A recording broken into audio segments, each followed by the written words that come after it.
ایک دفعہ کا ذکر ہے کہ ایک چھوٹے سے خوبصورت گاؤں میں ایک جادوئی کھلونے کی دکان تھی جو جادوئی کھلونوں سے بھری ہوئی تھی۔ ان کھلونوں میں 6 خوبصورت باربیز بھی تھیں جن میں سے ہر ایک کی یونیک ڈریس تھی جو روشنی میں جھلملاتی تھی۔ یہ باربیز کوئی عام گڑیا نہیں تھیں، ان کے پاس ایک راز تھا جو صرف انہیں معلوم تھا۔ ہر رات جب گھڑی پر 12 بجتے تو یہ 6 باربیز زندہ ہو جاتیں اور ساری رات ڈانس کرتیں۔ ان کے نام بیلا، صوفیا، میا، ایما، ایوا اور لیلی تھے۔ یہ سب آپس میں بہترین دوست تھیں اور ستاروں کی جھلملاہٹ کے نیچے ڈانس کرنے کا بہت شوق رکھتی تھیں۔ ایک رات جب وہ چاندنی رات میں ڈانس کر رہی تھیں تو انہوں نے ہلکی سی رونے کی آواز سنی۔ وہ آواز کے پیچھے چلیں اور ایک چھوٹی سی لڑکی ایملی کو پایا جو فرش پر بیٹھی آنسو بہا رہی تھی۔ تم کیوں رو رہی ہو پیاری ایملی؟ بیلا نے نرم آواز میں پوچھا۔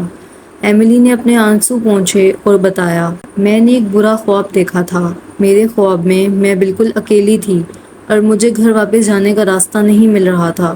باربیز نے ایملی کو گھیر لیا۔ میا نے کہا، فکر مت کرو ایملی، تم اکیلی نہیں ہو، ہم تمہیں گھر جانے کا راستہ دکھائیں گے۔ آؤ ہمارے ساتھ ڈانس کرو ایملی، ہم اس رات کو جادوئی بنا دیں گے۔ باربیز نے ایملی کے ارد گرد ایک دائرہ بنایا اور ڈانس کرنا شروع کر دیا۔ ایملی بہت زیادہ خوش ہو گئی اور اس کے خوف ختم ہو گئے۔ انہوں نے ڈانس کیا اور کرتی رہیں یہاں تک کہ صبح ہو گئی۔ باربیز جانتی تھیں کہ اب انہیں اپنی جگہ پر واپس جانا ہے، اس سے پہلے کہ کھلونے کی دکان کا مالک جاگ جائے۔ بیلا نے ایملی کو گلے لگایا اور کہا، یاد رکھو ایملی، تم کبھی بھی اکیلی نہیں ہو۔ جب بھی تمہیں خوف محسوس ہو، اپنی آنکھیں بند کرو اور ہمیں یاد کرو۔ ہم تمہارے خوابوں میں تمہارے ساتھ ہوں گی۔ یہ کہہ کر باربیز اپنے شیلف پر واپس چلی گئیں اور دوبارہ کھلونا بن گئیں۔